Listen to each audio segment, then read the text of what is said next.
Oi, eu sou a Natália e eu sou a nutricionista da Clínica Nutra e hoje é mais um episódio do NutraCast. E esse episódio vai ser muito especial, porque é para você que já tentou de tudo, mas o resultado não aparece. Eu estou aqui com a equipe de médicos e a gente vai abordar alguns temas e tirar algumas dúvidas. Oi, eu sou a doutora Bianca. Eu sou o Dr. Vitor Lázaro. Eu sou o Dr. Francis. E agora eu vou começar a retirar aqui as perguntas, as dúvidas e a gente vai discutindo um pouco sobre cada assunto. Vamos lá, vamos começar. Primeira pergunta. Vi que algumas pessoas falam que inflamação no corpo pode dificultar o emagrecimento. O que é essa tal de inflamação subclínica e como ela atrapalha o metabolismo? Isso é muito comum e a gente trata muito lá na clínica, né?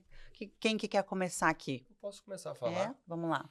Acho que eu sempre digo que a inflamação subclínica crônica é uma das piores alterações metabólicas relacionadas ao quadro de obesidade.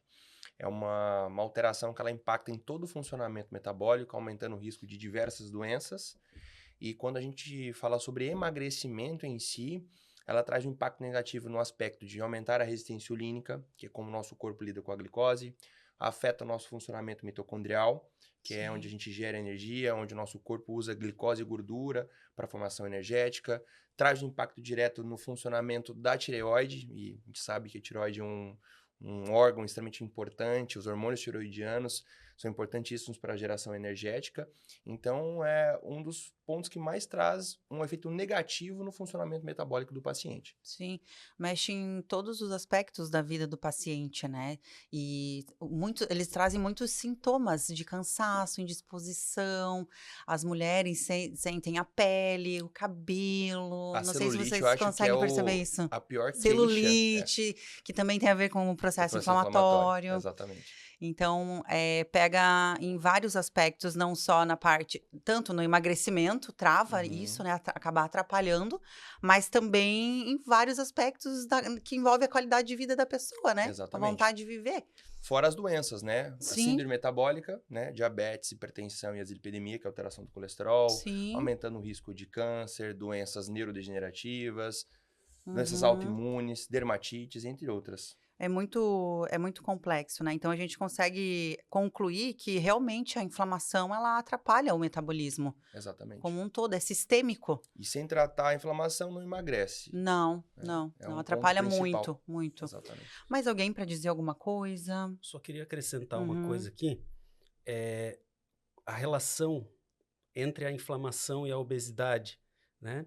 A gente percebe que essa inflamação é sistêmica, porém, principalmente a nível de hipotálamo, que é uma glândula que regula todos os hormônios, né? Uhum. Então, quando o corpo está inflamado, a gente tem dificuldade para que os hormônios da fome, da saciedade, avisem o nosso hipotálamo quando é hora de comer Sim, e quando é hora de parar. sim. Então, a própria inflamação desregula também a fome e o apetite, fazendo a gente engordar, né? Além de desregular os Uhum. outros hormônios, trazer sintomas e doenças. Sim, parece um efeito dominó, Vira, mexe em uma coisinha ali e aí isso. começa a atrapalhar Vira um tudo, ciclo né. vicioso. Isso, e Então aí é não muito, tem fim. não, é muito importante mexer nessa inflamação para estar destravando esse Sim, processo. sim. Tem que começar tratando isso, não tem jeito, né. Exatamente. Posso ir para a próxima? Pode. Vamos lá. Doutor, eu sempre ouvi que problemas na tireoide podem atrapalhar o emagrecimento. Isso é verdade mesmo? Como isso funciona no nosso corpo? O doutor Victor até comentou da tireoide, que realmente precisa ser ajustado. O processo inflamatório atrapalha a tireoide, e aí isso tudo sendo ajustado, a gente consegue um bom emagrecimento. E por que isso? Porque a tireoide alterada mexe, dificulta o emagrecimento. Acho que Quem pode me ajudar? eu vou acabar complementando ali, como eu Isso, já já que você já iniciei. tocou no assunto. Eu sempre digo que a tireoide é um órgão muito importante que ele seja avaliado, e não só avaliado, muitas vezes basicamente como solicitando apenas o TSH e o T4 livre, que é o que eu vejo de mais comum, e não levando em consideração apenas ali os valores normais, que são os valores de Sim. referência. Muito importante avaliar o T3 livre, que é o hormônio ativo, que é o hormônio que vai na célula, que é o hormônio que vai acelerar ou retardar o metabolismo. Então, Uhum. muitas pessoas se preocupam com o hipotiroidismo, que é quando a tireoide para de funcionar, né? Que é o quadro mais comum. E tudo bem, o hipotiroidismo ele precisa ser ajustado, mas muitas vezes nós temos o hipotiroidismo subclínico, que é uma redução dos hormônios tiroidianos, que muitas vezes passa batido.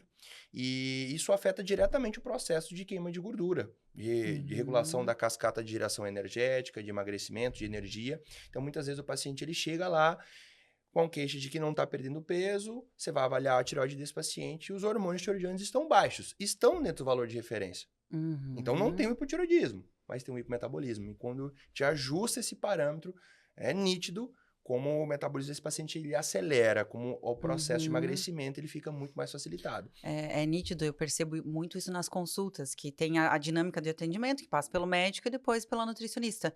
É muito nítida a diferença de um paciente que, quando ele até suplementa da forma correta, toma certo corretamente as prescrições, quando o paciente falha, já não faz uma resposta tão legal, e a gente sente essa diferença lá no atendimento, na parte nutricional. E essa questão subclínica que você falou, é notável que as pessoas esperam acontecer um problema para tratar. Então, e tem os sintomas, né? As pessoas vêm com esses sintomas, mesmo não estando lá nas referências, tem esse problema. Elas já vêm com esses sintomas antes de ter a certeza nos exames, no caso. É isso que você quis dizer, né? Muitas vezes eu também vejo o paciente ele tem uma tiroidite Hashimoto, que é uma doença autoimune que vai destruindo, inflama a tireoide, vai destruindo ela, e é um processo lento. Então, ela vai num outro profissional, ele olha e fala, você tem tireoidite, mas a sua tireoide ainda funciona. Então, agora eu não vou fazer nada. Enquanto não baixar do valor de referência, tá tudo bem. Sim. E aí esse paciente, mas doutor, eu não tô me sentindo bem, meu cabelo tá caindo, eu tô cansado, meu intestino não funciona, meu sono não tá legal, eu não tô me sentindo bem, mas o médico falou que o meu exame tá bem, que o exame tá bom.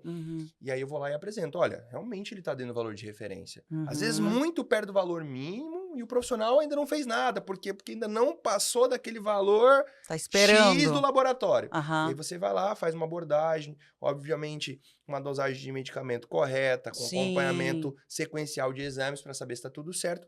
E a vida do paciente muda. É nítido, assim, é da água pro vinho. Da água pro vinho. Não precisa esperar acontecer, né? Exatamente. O quadro franco para poder tratar. Sim. Dá para antecipar esse processo, né? E você, doutora Bianca, o que você pensa, o que você percebe sobre isso nas consultas que você tem feito? Então, o que eu ia lembrar também é que, assim, além do hipotireoidismo e do hipossubclínico, a gente também tem alterações transitórias, né, de queda hormonal. Então, isso a gente consegue detectar com os marcadores. Então, a gente vai pedir o T4 livre, o T3, a gente vai pedir o T3 reverso. Então, a gente consegue ver que nem sempre eu vou precisar repor por tanto tempo. Às vezes eu posso ter uma alteração transitória, que eu ainda não tenho hipotireoidismo, mas que eu vou precisar repor para que esse emagrecimento aconteça, né? Então, é algo pontual, não é algo que a pessoa vai ter uma dependência. Ela ajusta ali, até porque quando ela for emagrecendo, ela vai ajustando, regulando o metabolismo e depois não precisa mais, né? Exatamente. Não deixa chegar num ponto de ter que estar usando sempre, depender daquilo, né? Muito bom. Posso trocar? O doutor Francis tem alguma observação? Tranquilo. Não? Vou para a próxima pergunta. Vamos lá. As canetas tipo Ozempic e Mounjaro estão sendo muito usadas para emagrecer. Mas o que acontece quando a pessoa para de usar? O peso volta mesmo? Esse é um assunto bem bom de conversar, né? E a gente já sabe o resultado disso tudo. E eu vou começar com isso, né? Realmente, a maioria das pessoas retoma o peso. Principalmente quando faz o uso sem um acompanhamento. Aí a pessoa ela não tem muita noção do que fazer, por exemplo, alimentação, exercício. Ela simplesmente toma, inibe a fome. Obviamente, ela vai reduzir o consumo de calorias, ela vai emagrecer. Só que aí, o que ela comeu? Às vezes ela come menos, mas continua comendo as mesmas coisas que não tem tanta qualidade assim. Acaba perdendo massa muscular, o que reduz o metabolismo. E assim vai piorando cada vez mais.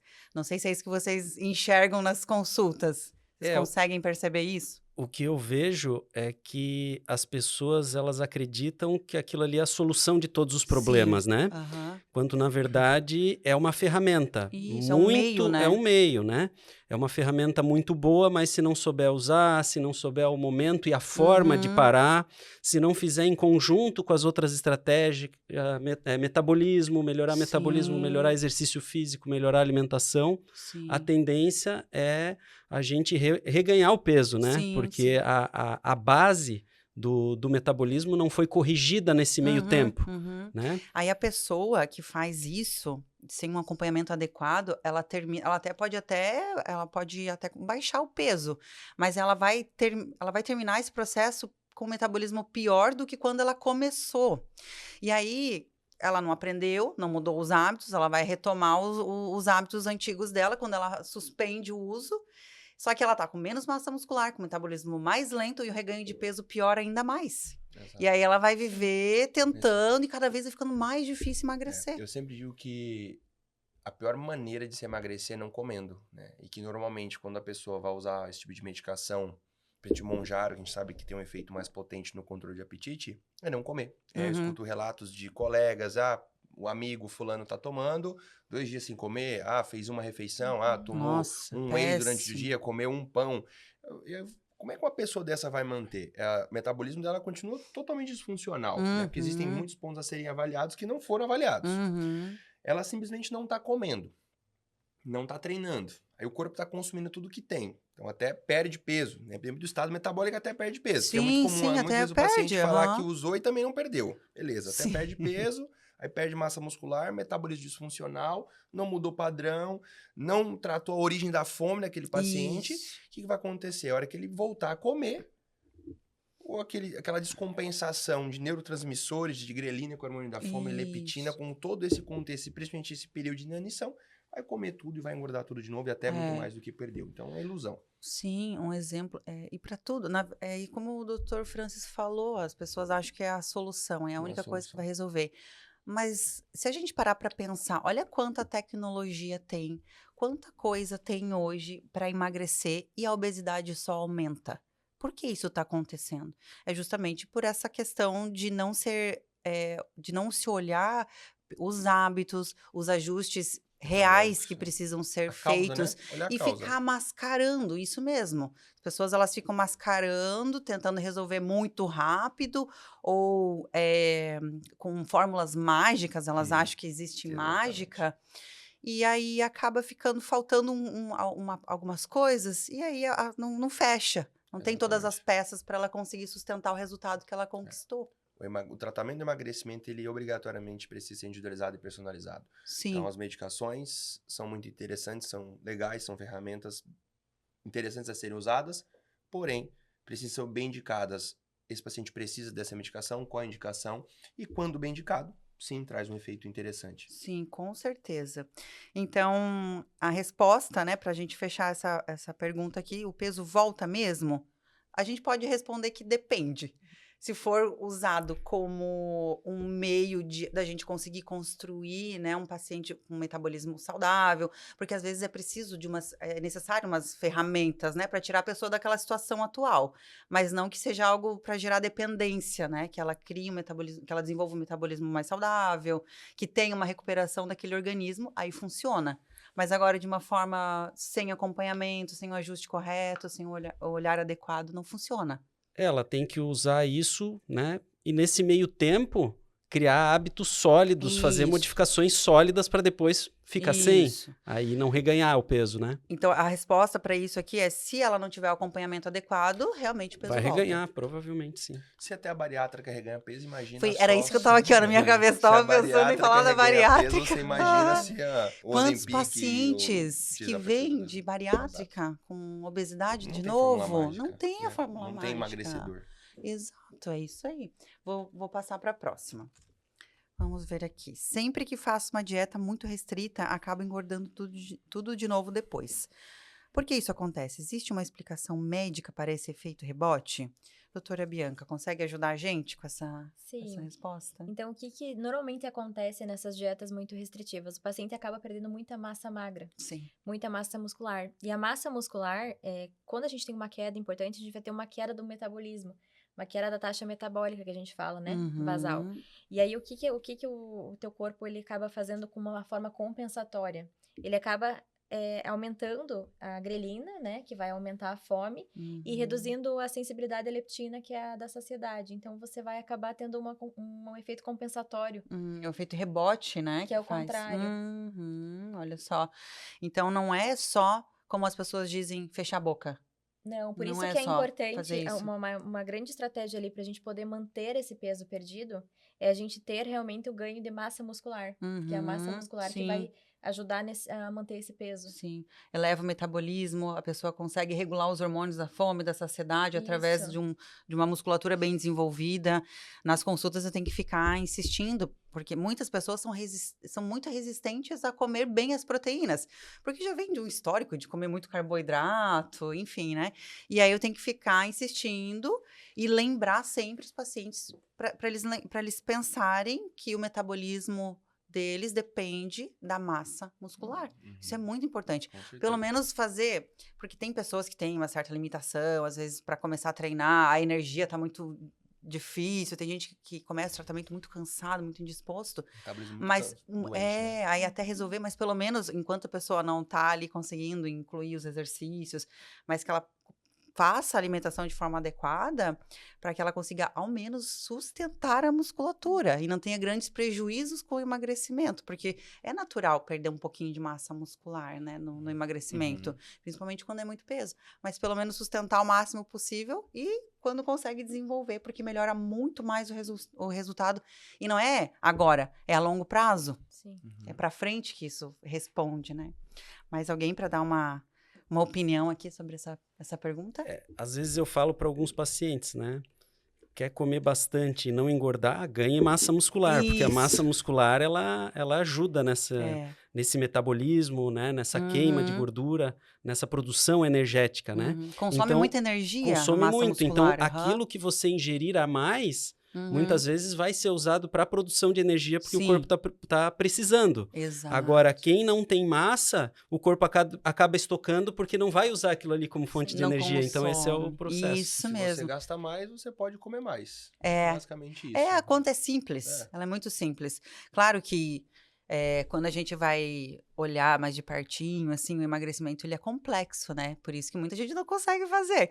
É simples pra gente que tá falando, mas se a pessoa segue isso que a gente traduz pra ela de uma forma simples, não tem erro. O paciente, ele só precisa se preocupar em seguir. Só faz. Exato. Se ele só executar, tá tudo certo. É bem isso, que aqui a gente já pensou em tudo.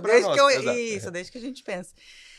Deixa eu ver aqui pra gente finalizar aqui a pergunta ali da massa muscular. Posso fechar essa pergunta? Eu me perdi aqui no papelzinho, peraí. Da dieta restrita, né? Da massa muscular. Posso fechar? Vou fazer a próxima, então.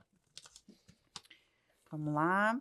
Tenho gordura no fígado e o médico disse que isso atrapalha a minha perda de peso. Por quê? O que a gordura no fígado tem a ver com o metabolismo?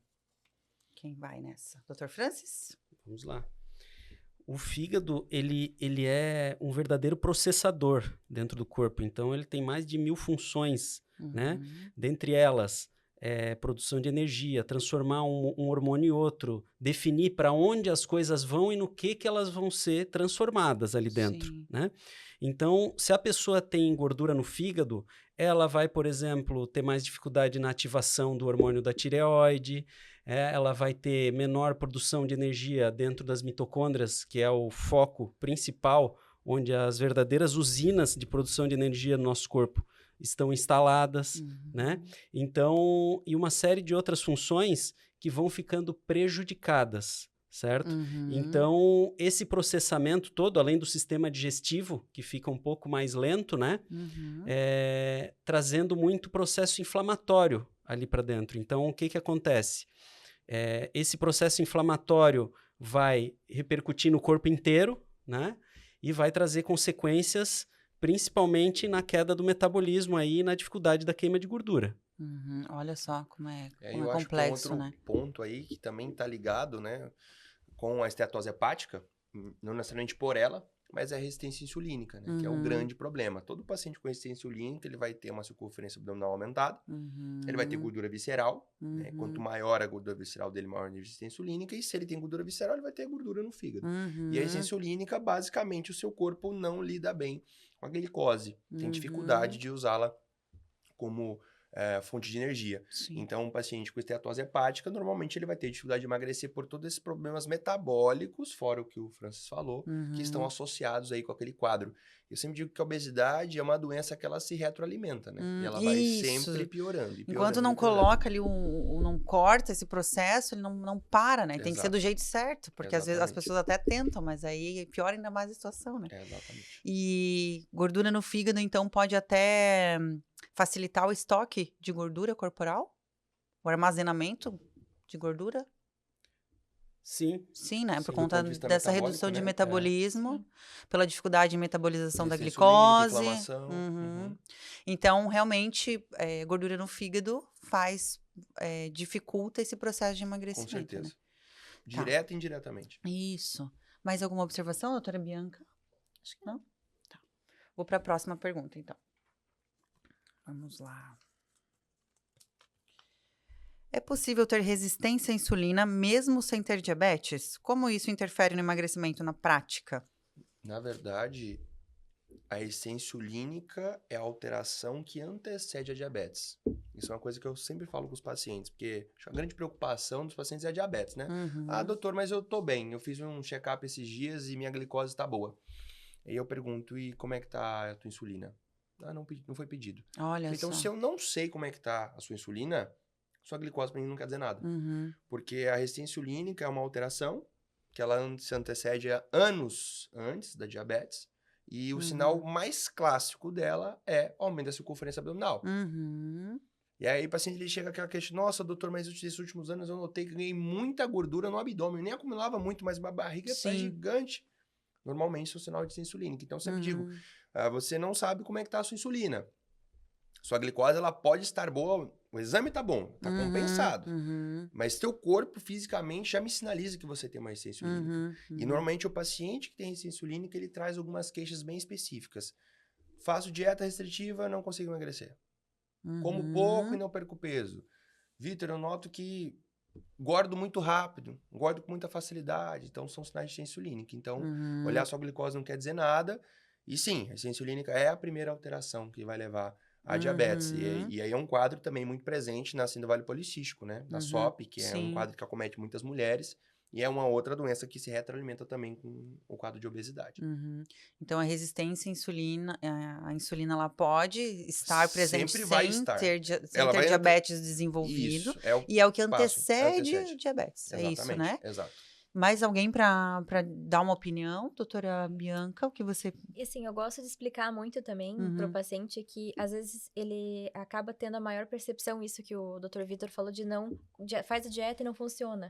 Porque quanto maior a insulina, menos glicose eu consigo colocar, maior resistência à insulina, né? Menos glicose eu consigo colocar na célula. E o corpo faz o contrário, ele acumula mais gordura. Não produz energia. Não produz energia. E acaba estocando, isso, digamos e aí assim. acaba ficando um ciclo vicioso. Então, a gente precisa intervir e tratar isso para que o paciente volte a emagrecer, né? Porque a partir do momento que você consumiu glicose, você tem dois caminhos. Ou você usa como energia ou você estoca. Isso, Mas se eu estou com resistência insulínica, eu não estou lidando bem com ela, o que eu vou fazer? Eu vou estocar mais. Então, vou ter cada vez com maior facilidade de estocar e cada vez maior dificuldade de usar, porque é um processo progressivo. Então, você pode sim ter resistência insulínica e não ter diabetes, mas não tem como ter diabetes e não ter resistência insulínica, que é um processo que vai levar. Muito bom. Vou para a próxima pergunta. Tenho dormido mal há meses e percebi que meu peso aumentou. É verdade que a qualidade do sono pode afetar o metabolismo e dificultar o emagrecimento? Sim, o sono é um dos pilares aí, né, da vida saudável e também do emagrecimento. Por quê? Porque é no sono que a gente regula muitas funções metabólicas, que a gente faz digamos, uma limpeza no fígado, né? E também a produção de hormônios, regulação de hormônios, né? Então, tem vários hormônios aí que são regulados pelo nosso maestro aí da noite, que é a melatonina, né? E os hormônios da fome e da saciedade, que é a grelina e a leptina, também são regulados durante o sono, né? Então, é comum a pessoa que não dorme de noite sentir muito mais fome no dia seguinte, né? E aí a conta não fecha, né? Porque ela fica com o metabolismo mais lento, desregula outros hormônios e come a mais. Então ela fica literalmente brigando contra o corpo aí para emagrecer. Quem não dorme de noite... Fica num sofrimento, Exato, né? E exato. até ansiedade. Eu percebo que os pacientes que têm essa dificuldade de dormir, Mais eles se ansiosos. sentem mais ansiosos por conta desse desequilíbrio hormonal, e aí ficam nesse círculo vicioso. E uma coisa, pode fazer até, por exemplo, assim, uma pessoa que está com sobrepeso, obesidade, atrapalha o sono, e o sono atrapalhado alimenta esse sobrepeso, Vai se retroalimentando, né? vai retroalimentando, Tem né? outro hormônio que acho que vale a pena comentar, que é o cortisol. É um hormônio extremamente importante, ele regula diversas coisas do nosso organismo, em ter ele em níveis saudáveis é bom, porém, o não dormir direito vai ter um aumento do cortisol, e esse cortisol em excesso, ele estimula a fome, estimula o acúmulo de gordura na região abdominal, e ele também atrapalha a lipólise, que é a queima de gordura. Então, um Uhum. paciente que não dorme bem, que muitas vezes não dorme porque está estressado, ou não dorme e é estressado, Nossa. é Aham, complexo. Sem aham. tratar cortisol, ele não vai conseguir emagrecer mesmo. Sim, sim. Mais alguma observação? Ou seja, sim, não dormir. É um grande problema. Muito, muito. Gente, nossa, quando os pacientes começam a conseguir dormir melhor, e, gente, é assim, ó, eles chegam até com um sorriso no rosto, o brilho é diferente. Sim. Nossa, eles se sentem muito, muito melhores e até tem mais ânimo para começar. Quero começar a fazer um exercício, ficam menos irritadas. Eu tenho uma paciente que me marcou muito. E ela tinha, acho que uns 3 filhos, faz tempinho já isso. E com o tempo, ela não conseguia dormir direito. E com o tempo ela foi regulando, ela foi emagrecendo, foi suplementando, ajustando tudo que precisou ajustar, fazia alimentação certinho. Foi melhorando o sono dela. E aí um dia numa consulta ela chegou a chorar pra mim, que ela falou que quando ela estava muito irritada, ela descontava muito nos filhos. E depois a gente conversava muito sobre isso, né? A parte familiar também, quanto isso interfere. E depois que ela melhorou, como ela conseguiu perceber que ela se tornou outra pessoa para os filhos dela. E ela entendeu o quanto ela estava sendo ruim por conta disso tudo. Olha só como isso transborda na vida das pessoas. E às vezes a pessoa nem se percebe que ela está agindo daquela maneira, porque o corpo está tão em desordem que ela age desse jeito e não consegue entender de onde que vem. Então, cada detalhe conta, né? E dormir é algo tão simples e faz toda a Sim. diferença Importantíssimo. nesse processo, né? Vou passar a pergunta, vamos lá. No caso dos homens, quando a testosterona está baixa, isso pode interferir no emagrecimento também? Como essa parte hormonal influencia no acúmulo de gordura? Quem se dispõe a responder? Doutora Bianca? Pode ser. Pode ser. Vamos lá. Na verdade, quando a gente tem uma deficiência de testosterona, a gente tem um acúmulo de gordura visceral normalmente. E foi aquilo que a gente já tinha falado ali da resistência à insulina. Quando a gente tem um acúmulo de gordura visceral, a gente tem maior resistência à insulina também. Então, muitas vezes a gente precisa tratar essas deficiências hormonais para que o paciente volte a emagrecer. Né? Sim. Então, o que você está querendo dizer, doutor, é que um desajuste hormonal, por exemplo, da testosterona, desajusta outros hormônios que interferem no acúmulo de gordura? Com É isso? certeza.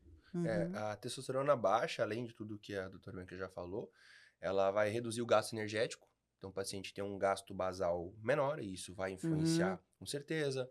Esse paciente, de forma geral, vai ter uma energia mais baixa, o humor dele não vai estar legal, desânimo para praticar algum tipo de atividade física, maior nível de citocinas inflamatórias, tanto pela redução da testosterona quanto pelo ganho de peso, né? E aí a gente tem esse quadro clássico, extremamente presente, que é a síndrome MOSH, a redução de testosterona que ocorre pela obesidade, que é um outro Sim. quadro que vai se retroalimentando. Então, no caso do homem, a reposição de testosterona, a abordagem, o tratamento desse ponto é muito importante. E é cada vez mais comum pacientes jovens com redução de testosterona absurdas associadas ao quadro de obesidade. Sim. E esse é um assunto um pouco delicado que as pessoas elas não entendem muito bem, né? É um tratamento nas quantidades adequadas dentro da necessidade do paciente. Tem gente que usa isso de forma indiscriminada e aí existem pacientes, pessoas que têm uma resistência a ajustar isso. Eu percebo Exato. muito.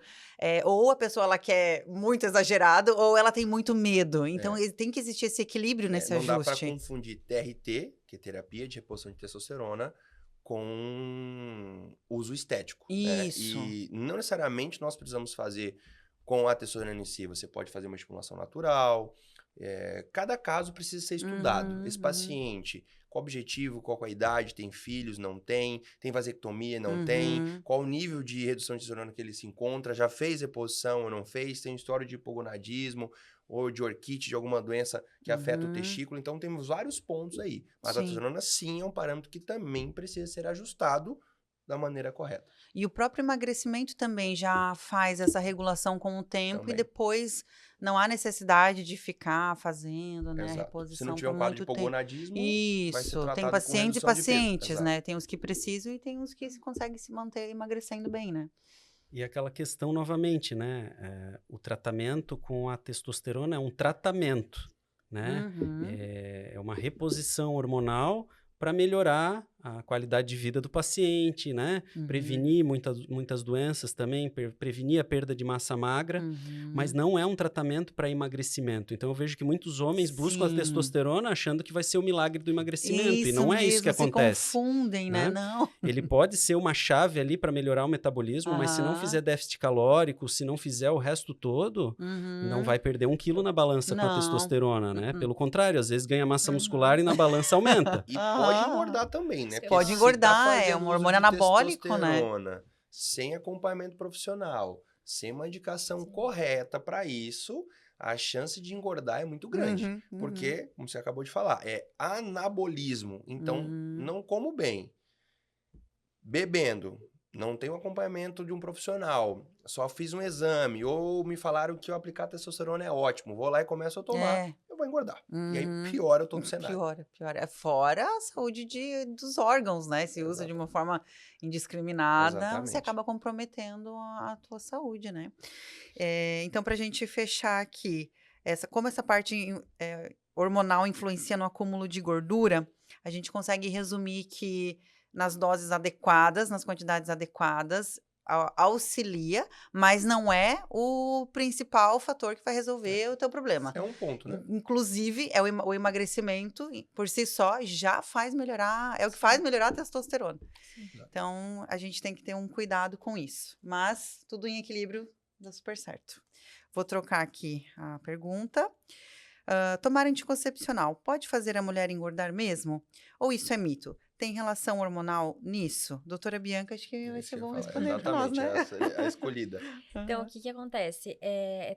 Tem alguns anticoncepcionais que eles vão fazer com que a gente tenha uma maior retenção hídrica, né? E principalmente aqueles com maior nível de estradiol, eles vão fazer com que... Tem alguns que também aumentam a fome, né? Uhum. Então, assim, às vezes é necessário a gente avaliar com o paciente qual é o melhor método contraceptivo para ele e a gente Uhum. ajustar isso. Muito bom. Então, acaba interferindo mesmo no peso da paciente, só para a gente Com resumir. certeza. Algumas classes, sim. Principalmente alguns tipos. os que têm É. mais estrogênio na Exato. composição. Eu percebo, vou falar a minha visão, assim, né, de nutricionista, eu percebo uma dificuldade maior em aumento de massa muscular nas mulheres que fazem o uso de anticoncepcional. Principalmente os antiandrogênicos, né? Os Aham. antiandrogênicos são anticoncepcionais que normalmente têm uma função de reduzir os níveis de testosterona. Uhum. Mulheres que começaram a tomar porque tinha acne, queda de cabelo ou por síndrome Sim. policístico. Aham. Então ele faz ali um bloqueio bem agressivo, por exemplo, a ciproterona é um exemplo. Uhum. Então essa mulher ela vai ter uma dificuldade bem grande de gerar massa muscular, de Uhum. ter resistência e força, porque a musculatura está totalmente ligada com a testosterona, né? Uhum. E outros anticoncepcionais que causam também retenção de líquido. Uhum. Os injetáveis, eles são clássicos nesse sintoma de muita retenção. Aham. O emendar cartela, que é uma outra coisa que muita mulher faz, e ela gera uma menopausa química, então a redução do estradiol de forma agressiva interfere muito no metabolismo da mulher, que é Uhum. o hormônio que ajuda a mulher a gastar mais energia, tá ligado com massa muscular, força, Uhum. entre outros fatores. Inclusive, a redução do estradiol é a principal Uhum. causa de ganho de peso na perimenopausa e menopausa. Então, se Sim. você usa anticoncepcional dando cartela, você está gerando a menopausa química, Uhum. ocasionada pelo anticoncepcional. E acho que até a nossa avaliação, né? A nossa avaliação laboratorial também fica prejudicada, né? Sim. Porque a gente tem a sim. queda todos esses hormônios que a gente comentou. Aí Então, fica, digamos que cega, né? Na hora de Sim. avaliar, porque altera o eixo hormonal da Sim. mulher e fica difícil até fazer umas prescrições, né? Acredito Exato. eu. sim. E o que é melhor a se fazer nessa situação? O que é melhor essa paciente fazer pra gente conseguir clarear Você aqui? tem que analisar certo qual que é a situação que ela se encontra, qual a classe do anticoncepcional que ela toma, e se aquele anticoncepcional realmente traz um impacto negativo, aí a sugestão é fazer uma mudança no anticoncepcional que seja menos problemática. Eu gosto muito do Mirena, que é Sim, sim. um dispositivo intrauterino que vai ter uma ação local. Então, o sistema hormonal dessa mulher funciona e ela não vai engravidar, que normalmente Sim. é o grande objetivo. Por isso que tem que ser entendido por que ela toma anticoncepcional, de qual forma, qual objetivo, e aí Sim. você tentar, se possível, indicar algo menos Menos problemático ali. prejudicial. É menos que cada prejudicial. caso é um Se caso, né? ajustar, né? Tem que ser ajustado bem, de uma forma bem delicada com cada paciente, né? Mas mesmo se não conseguir trocar o anticoncepcional, né, não é essa questão que vai travar todo o Não, emagrecimento, não, né? não é Então isso é que totalmente impede. possível emagrecer com qualquer tipo de anticoncepcional. Ele Uhum. pode atrapalhar ali em certas ocasiões e tal, Uhum. se for possível, como o Vitor falou, trocar para um menos agressivo ali, Sim. que vai interferir menos, Sim. excelente, né? Mas a gente não pode se prender só a esse fato e Não, dizer assim, não. poxa, tô tomando anticoncepcional, não vou emagrecer, né? É, isso Então, acontece, isso é bem comum, esse apego a algumas coisas e a relacionar isso ao motivo de não conseguir sim. emagrecer. Como o Dr. Francis falou, até atrapalha, porém não é o que vai Não é o fator limitante, impedir, né? não é limitante. Talvez para um resultado mais refinado, alguma Sim, coisa assim, teria que ser ajustado, mas o emagrecimento em si não inibe, não deixa assim, a pessoa não deixa de emagrecer por conta disso. Isso. Sim. é um Todos ponto. estão de acordo? É Sim, isso, né? Uhum. Vou trocar a pergunta. Próxima pergunta. Quais vitaminas ou minerais podem estar em falta no corpo e acabar deixando o metabolismo lento, mesmo quando a gente tá fazendo tudo certo? É assim que foi a pergunta. eu posso responder essa, Sim. né? Existem muitas vitaminas e minerais que são importantíssimas para a produção de energia em si e também para a ativação dos hormônios, principalmente, né? Além da produção de neurotransmissores. Então, os nutrientes vão interferir em tudo, desde a produção de energia, hormônios, até a questão da fome, da saciedade, né? Então, citando aí como exemplo as vitaminas do complexo B, né? São muito importantes. O magnésio, o zinco, o selênio, a vitamina D, o ferro, né? Então, são todos cofatores aí para que todo o meu corpo, todo o meu metabolismo funcione da forma adequada, né? O que acontece é que muitas vezes a gente pensa só nos hormônios e é só uma vitamina, né? A vitamina D é só uma vitamina, porém ela regula várias outras, regula vários hormônios, né? Então, às vezes, a falta de uma vitamina aí pode fazer uma diferença enorme, né? Lembrando que muitas vezes o nível do laboratório, ele não é um nível ótimo, né? Ele é um nível relacionado a doenças e deficiências mais severas. Então, vai além, né, do que a gente vê ali nos exames. E como você falou ali da vitamina D, é um exemplo que ela tem mais de 300 funções no nosso organismo. Parece que é só para dar um pouco mais de disposição, Ou imunidade, porque né, não que é o que pegou, todo mundo sabe. pegou sol e imunidade. Mas não, ela tem muitas outras funções. E fazer o planejamento, a alimentação adequada interfere muito nisso, a suplementação, quando necessário, fazer bem certinho para a reposição das deficiências. Com certeza. E eu acho que existe um mito aí também, que é, infelizmente, ocasionado por profissionais da área da saúde. E muitos pacientes chegam, eu não tomo vitamina porque não funciona. Porque meu médico falou, porque o fulano falou que não funciona. Eu digo, depende. Se você for comprar na farmácia lá um complexo vitamínico de A a Z, Sim. com doses irrisórias, com certeza não vai funcionar. Sim. Agora, a partir do momento que você toma algo que é direcionado para você, entendendo suas deficiências, ajustando o seu metabolismo, que você tem necessidade, com certeza faz muita diferença. Então, quem fala essa meia-verdade, você não sabe lidar com isso, tá falando certo. Porque realmente, tomar lá um complexo vitamina de A a Z não vai funcionar. Sim. Agora, se eu entendo que meu paciente precisa, através dos exames, faço uma reposição adequada, pensando em níveis ideais, tudo muda, como o Francis comentou. Já foram feitos estudos, inclusive, mostrando que esses polivitamínicos, no geral, né, absorve aí cerca de 2%. Nossa. Então, já tem uma dose muito baixa de muitos nutrientes ali. Então, e além disso, apenas 2%. Então, o resto é eliminado, né? Pois O corpo não não tem como absorve. responder, né? O Não, aproveitamento é muito isso. baixo. Exato. Então, a Aí pessoa não lá vai gasta funcionar dinheiro fazendo... Aí os resultados Nossa. vão ser realmente ruins e vai entrar em descrédito, né? Sim, sim. Aí por conta dessas coisas, as pessoas desenvolvem umas crenças que não são verdades, né? Então, sim, as vitaminas e os minerais, eles interferem indireta e diretamente, né, no processo de emagrecimento, né? Sim. Tem alguma observação, doutora? Não, é só que eu lembrei que o Dr. Francis estava falando ali dessas vitaminas, que também é importante, que nem o Vitor tinha falado, da tireoide, para também pra gente produzir os hormônios tiroidianos. Então, assim, que nem eu falei, em casos transitórios ali de deficiências, a gente não tem um nutriente que a gente precisa para produzir um hormônio.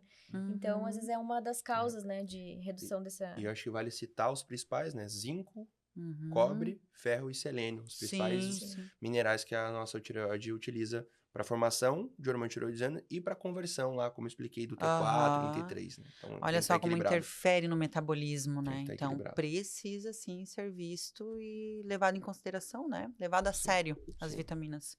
Vou trocar a pergunta, tá? É a nossa última pergunta. Ok. Vamos lá. Li que nosso intestino tem bactérias que influenciam até o nosso peso. É verdade que a microbiota pode dificultar ou facilitar o emagrecimento? Com certeza. Vamos lá, quem que vai nos responder isso? Eu posso responder. É.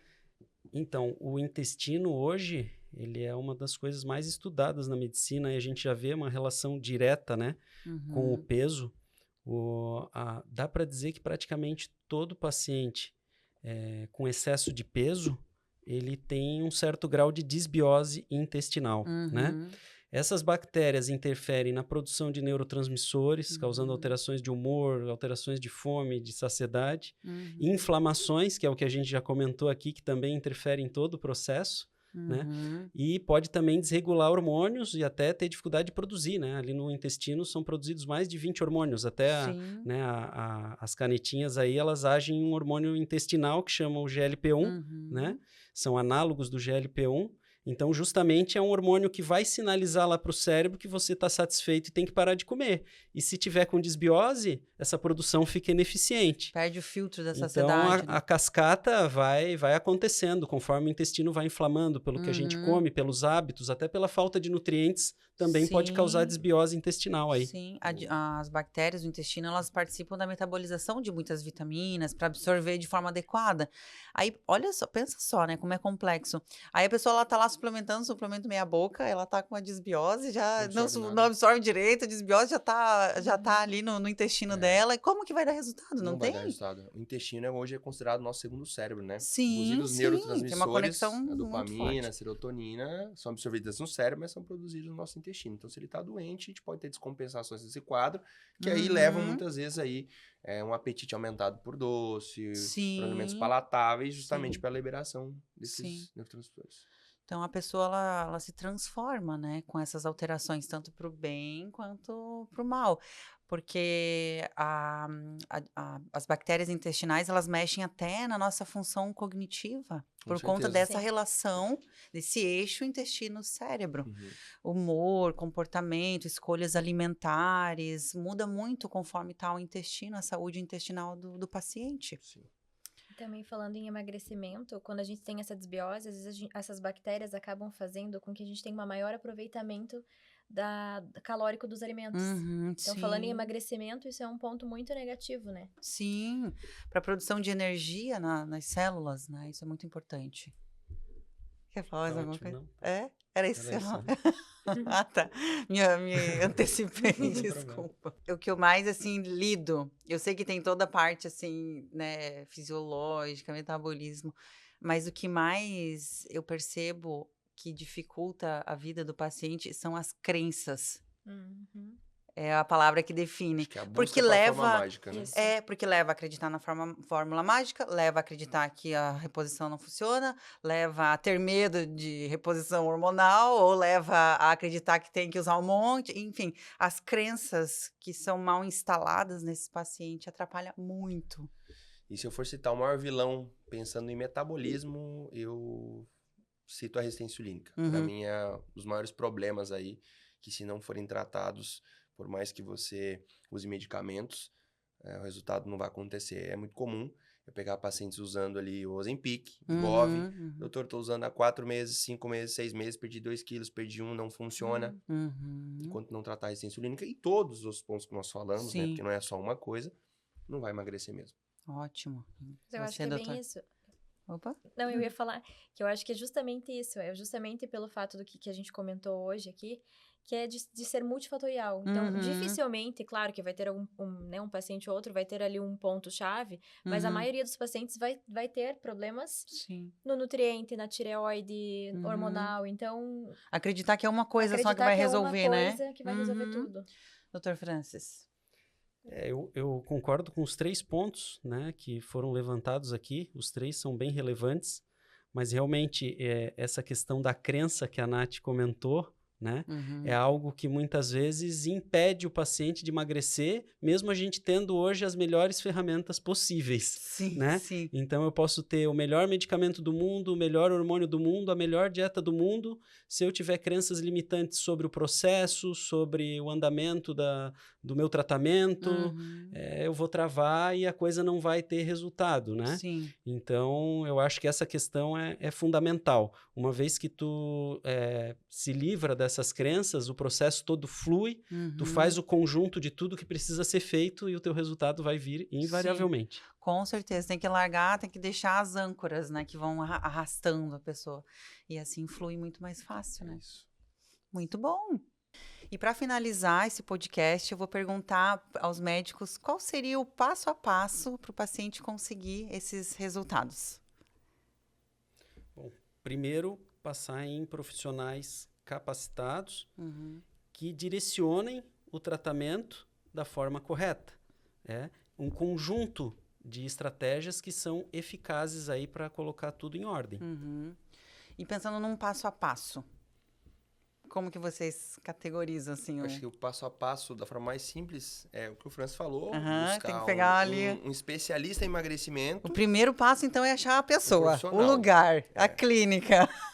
Um profissional que te escuta, que vai saber escutar a tua história, tuas queixas, tuas crenças, os teus desejos. Entendendo isso, fazendo uma avaliação metabólica também direcionada. A partir disso, conhecendo o paciente do ponto de vista metabólico, conseguir fazer um tratamento de forma assertiva e multidisciplinar, com a parceria da parte da nutrição, conseguindo direcionar também, muito bem direcionado, um plano alimentar, uma estratégia funcional para aquele momento. Então, seria encontrar a pessoa, o lugar certo, os ajustes que ela precisa, tanto de reposições, suplementação, parte nutricional, acompanhamento, e depois disso tudo a pessoa atinge o resultado e também uma manutenção. Exatamente, Acho que é bom, né? a manutenção, com certeza. Isso aí.